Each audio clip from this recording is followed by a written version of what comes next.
Hello, viewers. Welcome back to another video. My name is Aisha and you're watching Pakistani Reaction. आज का जो हमारा topic है वो है why Chhatrapati Shivaji Maharaj is important for India. ये अब हमें वीडियो देख के पता चलेगा। तो ऐसा करते हैं, टाइम ज़ाया किए बिना हम वीडियो की तरफ चलते हैं। ओह, अगर आपने अभी तक मेरे चैनल को सब्सक्राइब नहीं किया तो जल्दी से सब्सक्राइब कर लो and let's watch. Chhatrapati Shivaji Maharaj एक चोर थे, डकैत थे, लुटेरे थे, जो अपने से ताकतवर मुगलों से खुले मैदान में लड़ नहीं सकते थे। इसीलिए वो छुप छुप के वार करते थे। आज भी आपको इंटरनेट पर ऐसे कीबोर्ड वॉरियर्स मिलेंगे जो ऐसे अनएजुकेटेड कमेंट्स करते रहेंगे। गलती उनकी नहीं, गलती हमारे हिस्ट्री टेक्स्ट बुक्स की है। क्योंकि महाराष्ट्र में तो छत्रपति शिवाजी महाराज भगवान समान है, लेकिन स्टेट बोर्ड के बाहर के हर टेक्स्ट बुक से वो मिसिंग है। हमने हमारे ऑडियंस को पूछा कि क्या आपको स्कूल में छत्रपति शिवाजी महाराज के बारे में सिखाया है? जवाब शॉकिंग था, क्योंकि हमारे हिस्ट्री टेक्स्ट बुक्स ने छत्रपति शिवाजी महाराज को एक लोकल हीरो बनाए रखा है। लोगों को बचपन से यही पढ़ाया है कि मराठा और मुगलों में कोई अंतर नहीं था, दोनों अपने अपने राज्य के लिए लड़ रहे थे, अपने फायदे की देख रहे थे, तो दोनों सेम ही हुए, राइट? डिफरेंस बस इतना है कि मुगल ज्यादा सक्सेसफुल थे, उनका इम्पैक्ट ज्यादा गहरा था, इसीलिए उनका इतिहास सारे बच्चों को पढ़ाया जाता है। हमारे हिस्ट्री टेक्स्ट बुक्स में क्या होना चाहिए ये डिसाइड करने वाले हिस्टोरियंस का यही मानना है। चलिए आज ऐसे ही हिस्टोरियंस का भ्रम तोड़ते हैं, फैक्ट्स के साथ समझते हैं कि छत्रपति शिवाजी महाराज सिर्फ महाराष्ट्र के लिए नहीं, पूरे भारत के लिए कितने इंपॉर्टेंट थे, और वो भी सिर्फ 3 पॉइंट्स में, जिनसे उनका इम्पैक्ट सिर्फ महाराष्ट्र में नहीं, नॉर्थ से लेकर साउथ, ईस्ट से लेकर वेस्ट तक फैल गया, और उन्होंने लिटरली भारत को बचाया। आप में से कई लोगों को हमारी बातें अच्छी लगती है, आप हमारे वीडियोस देखते हैं और उन्हें पसंद भी करते हैं। आप में से 60% लोगों ने आज भी उस सब्सक्राइब बटन पर क्लिक नहीं किया। अगर आपको हमारा काम अच्छा लगता है तो प्लीज उस सब्सक्राइब बटन पर क्लिक कर दीजिए, क्योंकि आपके लिए तो फ्री है, लेकिन इससे हमारी बहुत हेल्प होती है। पॉइंट नंबर 1, शुरुआत इस मैप से करते हैं। आपने इस मैप को हर हिस्ट्री बुक में, हर ज्योग्राफी बुक में तो देखा ही होगा। भारत एक देश ना होता, भारत का ये नक्शा ना होता अगर छत्रपति शिवाजी महाराज न होते तो। सोचिए, अगर आज के भारत पर एक तरफ से मुगल, एक तरफ से निजाम, एक तरफ से पोर्तुगीज, एक तरफ से अंग्रेज और एक तरफ से फ्रेंच अटैक करते तो। जिन अंग्रेजों ने हम पर 200 सालों के लिए राज किया, वो 17th सेंचुरी में ही भारत पर कब्जा करना चाहते थे। सोचिए, उन्हें रोका किसने?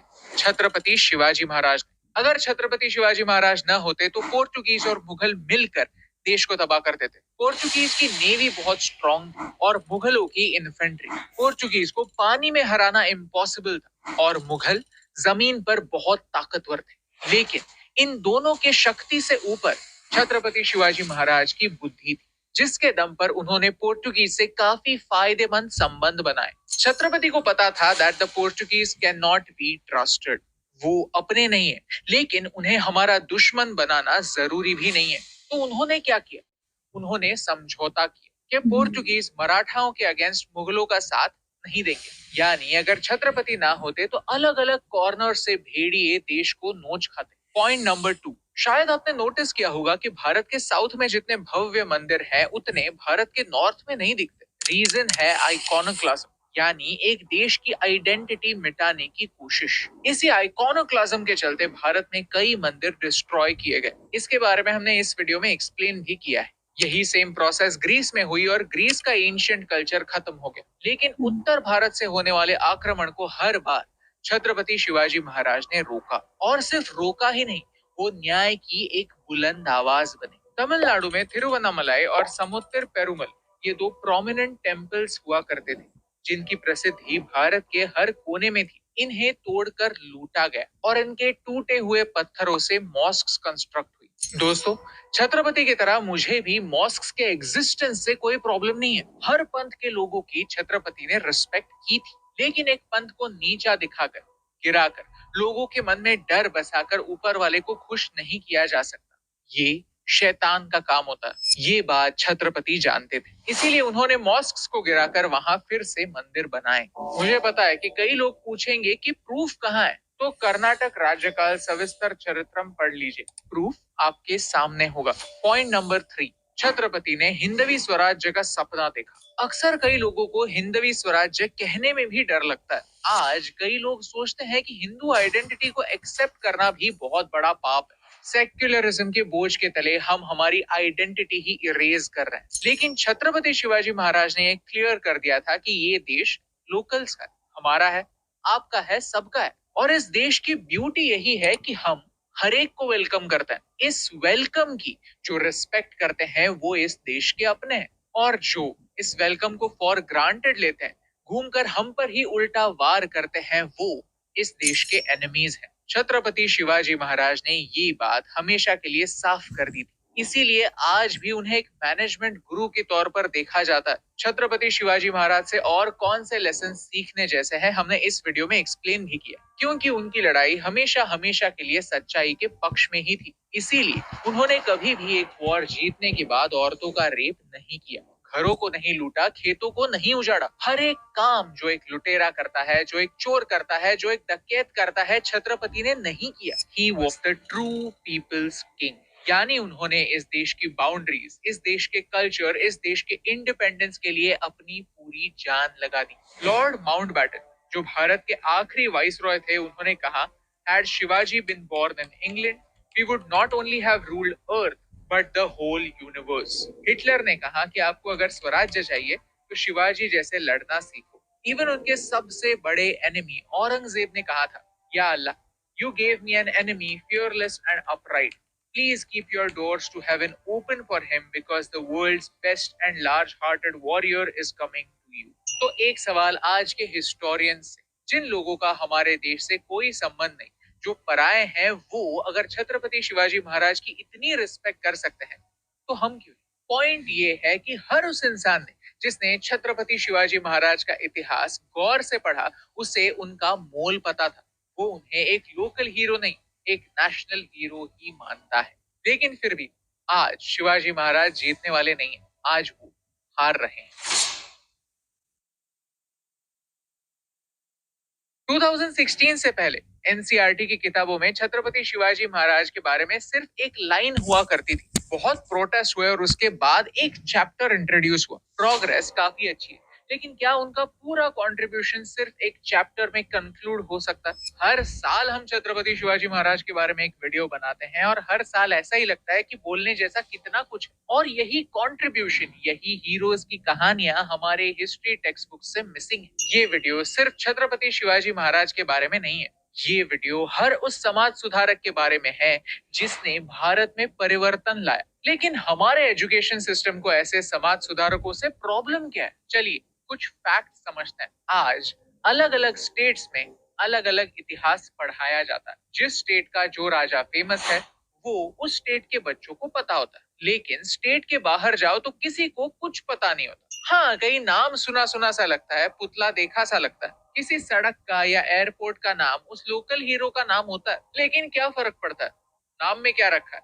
नाम किसी के भी हो सकते हैं, नाम विलन्स के भी हो सकते हैं। जिस नालंदा यूनिवर्सिटी को बख्तियार खिलजी ने डिस्ट्रॉय किया था, उसी नालंदा यूनिवर्सिटी के बगल में आज भी बख्तियारपुर नाम का एक स्टेशन है। और यही होता है जब हमें हमारा इतिहास पता नहीं होता। एसएल भैरप्पा कहते हैं कि स्कूल के टेक्स्ट बुक्स में फैक्ट्स होने चाहिए, आइडियोलॉजी नहीं।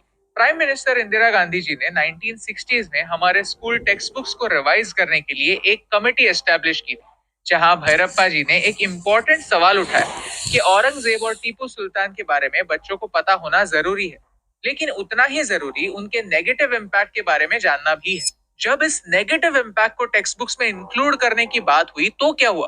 कमेटी ही बर्खास्त हो गई और इसे ऑब्जेक्शनेबल मटेरियल कह के टेक्स्ट बुक्स में से हटा दिया गया। मानो कि हमारे इन्वेडर्स को व्हाइट वॉश करने का हमारे लीडर्स ने ठेका उठाया हुआ था, और मुझे लगता है कि ये व्हाइट वॉश करने की प्रथा आज भी चली आ रही है। रिमेंबर, देश के आधे कॉन्फ्लिक्ट्स आधी अधूरी हिस्ट्री पढ़ने की वजह से ही।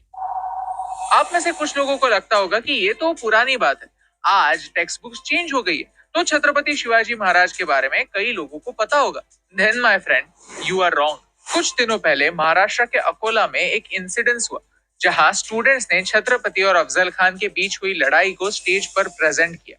लेकिन इस इंसिडेंस के बाद कुछ स्टूडेंट्स ने कंप्लेन कर दी कि ये हमारी रिलीजियस भावनाओं को ठेस पहुंचाता है, और इस इंसिडेंस के बाद मामला गर्मा गया। आगे जाकर कुछ बड़ा ना हो, लड़ाई झगड़े ना हो, इसीलिए जिन स्टूडेंट्स ने नाटक प्रेजेंट किया था उन्हें स्टेज पर जाकर माफी मांगनी पड़ी। लेकिन क्यों? ये तो हमारा इतिहास है, ये तो हमने बचपन से पढ़ा है, मूवीज में बार बार देखा है। तो इतिहास में हुई एक घटना स्टेज पर दिखाने से क्या फर्क पड़ता है? फर्क इसीलिए पड़ता है क्योंकि हम अलग अलग लोगों को अलग अलग इतिहास सिखाते हैं ताकि उनकी भावनाओं को ठेस ना पहुंचे। आज तक हम इस बात को समझ नहीं पाए कि फैक्ट्स छुपा कर हम सेक्युलर नहीं बनते, डायलॉग से हम सेक्युलर बनते हैं। क्यों हम आज भी अलग अलग स्कूल्स में, अलग अलग स्टेट्स में, अलग अलग बोर्ड्स में, अलग अलग रिलीजन्स के लिए अलग अलग इतिहास सिखाते हैं? ये सवाल इम्पोर्टेंट है। छत्रपति को याद रखना इम्पोर्टेंट है, क्योंकि एक इंसान एक बार नहीं, 2 बार मरता है। एक बार जब वो इस दुनिया से मिट जाता है, और दूसरी बार जब वो हमारी यादों से मिट जाता है। छत्रपति शिवाजी महाराज सिर्फ 16 साल के थे जब उन्होंने स्वराज्य का सपना देखा। आज हम उसी स्वराज्य का हिस्सा हैं, लेकिन अब हमें इसी स्वराज्य को मजबूत बनाना है, इस देश को जोड़े रखना है, और ये काम आसान नहीं है। इसीलिए जिन्होंने पहली बार स्वराज्य की बात की, उसके बारे में देश के हर बच्चे को जानना इम्पोर्टेंट, और इसीलिए हम हर साल हमारे वीडियोस के थ्रू उनकी बात करते हैं, कॉन्वर्सेशन कंटिन्यू रखते हैं। हाँ जी, तो कैसी लगी आपको वीडियो?